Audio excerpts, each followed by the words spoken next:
Beginning in 2021 in Phoenix, Atlanta, and Tucson, we're evolving our Zillow Offers services to guide our customers through the entire transaction from start to finish with Zillow employees. So how you feel about being a Zillow Premier Agent now?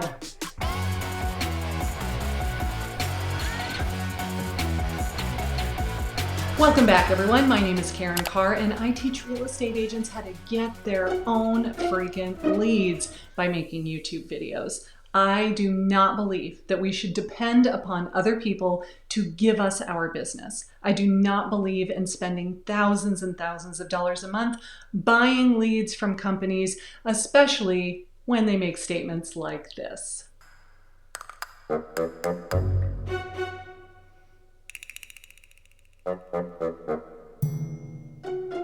After years of proclaiming that they had no intention of becoming a brokerage, Zillow announced on September 22nd that they were, in fact, becoming a brokerage. Now, back in 2018, when Zillow first announced their iBuyer offering, Zillow Offers, they said that they had to get licensed in order to be able to do this business model, but that they had no intention of becoming a brokerage and then competing with agents. They are going to be selling their Zillow Offers properties directly in-house rather than using real estate agents out in the world. We built all of these initiatives with one thing in mind: streamlining the real estate transaction to reduce friction both for our customers, who are our North Star, and for you, our partners, with the goal of raising the bar in residential real estate. Earlier today, we announced... Now, with all due respect, that's just not true, is it? Their North Star is not the consumer that's using their app to look for homes, is it? It is their real estate agents that are paying them hundreds, if not thousands of dollars a month to buy their leads. By the way, leads that we freely gave them. They use our listings to generate these leads online and then sell them back to the real estate agent who should have gotten them in the first place. Now, as a real estate industry, we really have no one but ourselves to blame, right? We allowed our MLS to give them this data, which they then held hostage over our head and demanded payment for them. And I'm just not okay with that. I am not okay with that at all. We're evolving our Zillow Offers services to guide our customers through the entire transaction from start to finish with Zillow employees. Over the past 2 years, our employees have been working with in-field agents. And while that worked fine at times, many customers found the handoffs and the back and forth between the Zillow employees and the agents to be confusing. This new approach will streamline the transaction. The Zillow employees will work for Zillow Homes, a brokerage entity focused on Zillow Offers transactions. That means that customers who buy or sell through Zillow Offers in those markets will work directly with licensed Zillow Homes employees.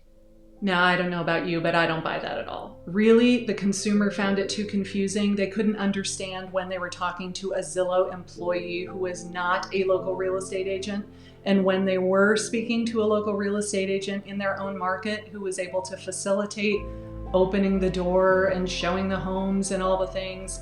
Yeah, I don't buy that at all. I think that it is motivated by money. If they keep it all in-house, they don't have to pay a commission out to anybody else now, do they? He has said that the agents involved are going to be licensed Zillow employees. They are salaried employees according to their own statement, which means they are not paid a percentage, they are paid a flat fee. In the end, that business model stands to make them a heck of a lot more money than if they were paying a traditional 2%, 3%, 4% commission per transaction. And let's face it, even though the iBuyer model only accounts for 0.5% of all real estate transactions in the United States, according to industry analyst Mike Delpreet, I hope I am saying your name right, Mike, Zillow has lost $300 million with their iBuyer program.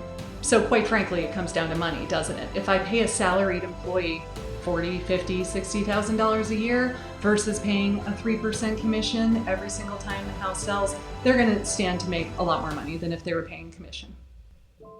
Our current Zillow Offers broker partners will continue to assist with some in-market activities, and they'll also be standing ready to serve those customers who get an offer from Zillow Offers but ultimately decide the traditional process is a better fit for them. All Zillow-owned homes will be listed in MLSs with commissions paid to agents representing buyers We'll also continue to expand our Premier Agent business and partnerships, including connecting other interested buyers and sellers to Zillow Premier Agents, which we think will be the preference of the majority of our customers. Now, our team... Yes, I agree. It is going to be the preference of most people because when Zillow comes in and offers them an extremely low offer for their home, unless you just cannot deal with putting your house on the market and keeping it show ready and having to vacate and take the kids and the dogs, and it's during this crazy time where there's nowhere to go for a lot of people because they might still be under quarantine, then that might be appealing. But if it were the typical homeowner who needs to sell in order to buy the next house, and they need to make as much money from the sale of home A as possible in order to buy home B, they're probably not willing to leave $20,000, $30,000, $50,000 on the table just for the convenience of not having to list their home on the open market. Now, he does go on to say that he's going to list the properties on the MLS and pay a traditional commission to the buying agent. However, I suspect if they didn't have to, they wouldn't. And they also said they were not going to become a brokerage, and 2 years later, they've become a brokerage. So I'll be very interested to see what happens long term. I bet you 2 or 3 years down the road, they're going to have their own buying agents as well. And for the homeowners that decide not to take them up on their oh so gracious Zillow offer and decide to put the home on the market instead, how much is that Zillow Premier Agent paying for that lead when the homeowner decides not to take the offer and instead sell it on the open market? I'm not a Zillow Premier Agent. I don't know exactly what they're paying, but I guarantee you it's probably a nice hefty referral fee. Here is ready to answer any question you may have, but let me address one thing right off the bat. We are not recruiting agents from other brokerages. Existing Zillow employees will be licensed to work with Zillow Offers customers under the Zillow Homes entity. Right. Again, if they have a salaried employee working behind the scenes, it's going to cost them a lot less money, which I understand. They're a corporation. They're trying to be profitable. They lost $300 million on their iBuyer program so far, so they got to do what they got to do. I get it. Exchange or IDX feeds, which as you know are reserved for licensed entities. These direct listing feeds will help Zillow's goal of offering our more than 200 million unique monthly visitors the most current and comprehensive listing information possible. And we also plan to join local and state associations and the National Association of Realtors. In the coming days, we'll be reaching out to our MLS partners to help make this transition seamless, working together to become active participants and receive listings through IDX feeds starting in January 2021. As part of that, okay, this probably makes me the angriest of everything that we've heard so far. The main point that we agents had to bring to the table over all of the people that were looking on Zillow and would call us and say, I just saw this new listing, I want to see it. And we would look it up in Zillow and see that it was not on the market. It had not been on the market for 6 months. We were able to combat the Zillow app because their data was so inaccurate.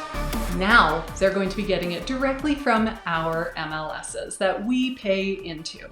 So once again, by them getting their brokerage license and joining the local MLS, joining the local association, joining NAR, they are going to get the data directly from the IDX feed, which means the information they have on Zillow is going to be the exact same information that I have on my website, that you have on your website, that all of the agents have on their website.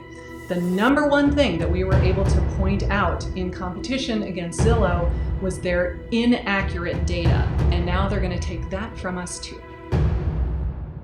Part of that, we're also providing options for our builder partners to ensure new construction inventory sourced from the MLS also shows up on Zillow and Trulia. We'll work with you, our broker and MLS partners. Oh goody, so now they're going to get the new construction data on their website as well. Now as MLS participants, no longer a third party, we'll be shoulder to shoulder with you, accelerating the innovation that is already driving the future of our industry. Thank you for listening today. Together, we will continue to give everyone the power to unlock life's next chapter. I just think that's a joke. They are not standing shoulder to shoulder with us. They are directly competing with us and doing everything that they can to have 100% of the market share. And what makes me the angriest is that we, our associations and our MLSs, allowed them to take all of our listing data and then do this to us. So What do we do? How do we fight back? You, as a real estate agent, need to learn how to generate your own damn business. You need to learn how to attract clients that you can control. You are not dependent upon another company to feed you this business, because I guarantee you one day they will stop, or they will make it so darn expensive that you just can't do it anymore. And you are at that point going to go out of business because you don't know how to feed yourself. You need to learn how to fish and stop letting this company hand you fish on a silver platter. Are you committed to learning how to generate your own leads for your own business? I sure hope you are. I'm going to catch you on this video next, where I'm going to teach you exactly how you can do it for yourself.